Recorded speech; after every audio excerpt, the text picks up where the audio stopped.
Viewers, the question is monochromatic light of wavelength 632.8 nanometer is produced by a helium neon laser. The power emitted is 9.42 milliwatt. Part A, find the energy and momentum of each photon in the light beam. Part B, how many photons per second on the average arrive at the target irradiated by this beam. Assume the beam to have uniform cross section which is less than the target area. And part C, how fast does a hydrogen atom have to travel in order to have the same momentum as that of the photon. तो यहाँ पे एक problem पूछी गई है, इसमें कहा गया है कि एक मोनोक्रोमेटिक लाइट है, सिंगल वेवलेंथ लाइट है, इसकी वेवलेंथ हमें गिवन है 632.8 नैनोमीटर। ये हीलियम नियॉन लेजर से प्रोड्यूस की जा रही है, इसकी पावर गिवन है। फर्स्ट पार्ट में हमसे पूछा गया कि इसकी एनर्जी और इसका मोमेंटम क्या होगा।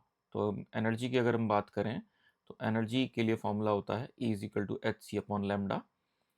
यहाँ H होता है प्लांक्स कांस्टेंट जिसकी वैल्यू होती है 6.626 इंटू 10⁻⁻34 जूल सेकेंड। और C की जो वैल्यू है द स्पीड ऑफ लाइट, ये वैल्यू होती है 3 × 10⁸ मीटर पर सेकेंड। लेमडा हमें यहाँ पे गिवन है 632.8, ये नैनोमीटर में गिवन है, इसको हम मीटर में कन्वर्ट कर लेंगे 10⁻⁹ से मल्टीप्लाई करके। तो इसे सॉल्व करने के बाद हमारी वैल्यू आती है 3.141 इंटू 10⁻⁻19 जूल्स। सो ये हमारा एनर्जी निकल के आती है इस पर्टिकुलर फोटोन की, लाइट बीम में जो फोटोन है उसकी एनर्जी निकल के आती है। साथ के साथ पूछा गया मोमेंटम। तो मोमेंटम जो है उसे हम एक्सप्रेस करते हैं P, और P के लिए फॉर्मूला है P is equal to H upon lambda. H यानी प्लांक्स कांस्टेंट, इसकी वैल्यू हम पुट करेंगे 6.626 इंटू 10⁻34 अपॉन लेमडा हमें दे रखा है यहाँ पे 632.8 नैनोमीटर, इसको हम मीटर में कन्वर्ट करेंगे 10⁻⁹ से मल्टीप्लाई करके।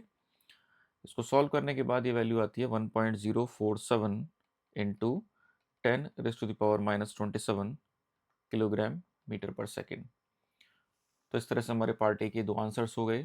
पार्ट बी में हमसे पूछा गया है how many photons per second on the average arrive at the target irradiated by this beam.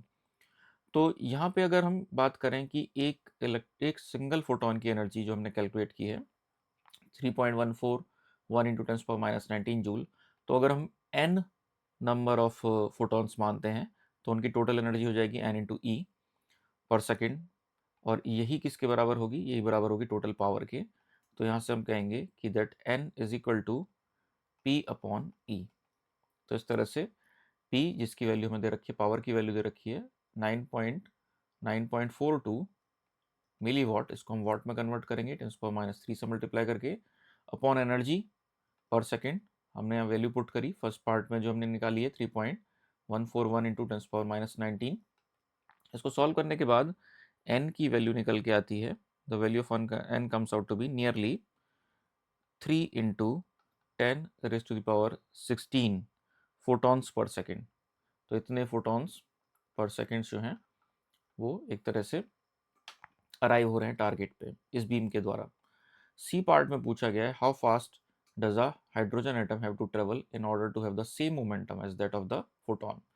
तो यहाँ पे कहा गया है कि हाइड्रोजन एटम जिसकी सेम मोमेंटम हो, तो इस फोटॉन के करस्पॉन्डिंग इस फोटॉन के जितना ही उसका मोमेंटम हो, तो उस केस में हाइड्रोजन एटम का स्पीड कितनी होनी चाहिए। तो हम जानते हैं that speed is equal to momentum upon the mass. तो अगर हम स्पीड ऑफ हाइड्रोजन एटम की बात करते हैं तो हमें यहाँ पे मास की जगह मास ऑफ हाइड्रोजन लेना पड़ेगा। मोमेंटम जो है वो बराबर लिया गया है with the momentum of the photon. तो इस केस में जो फोटॉन का मोमेंटम हमने फर्स्ट पार्ट में, ये पार्ट में कैलकुलेट किया है, वो वैल्यू हम पुट करेंगे 1.047 into 10⁻⁻27 upon mass of the hydrogen. Mass of hydrogen के लिए हम 1.67 इंटू 10⁻⁻27 kg ये वैल्यू पुट करेंगे। इसको सॉल्व करने के बाद ये वैल्यू निकल के आती है 0.63 मीटर्स पर सेकेंड।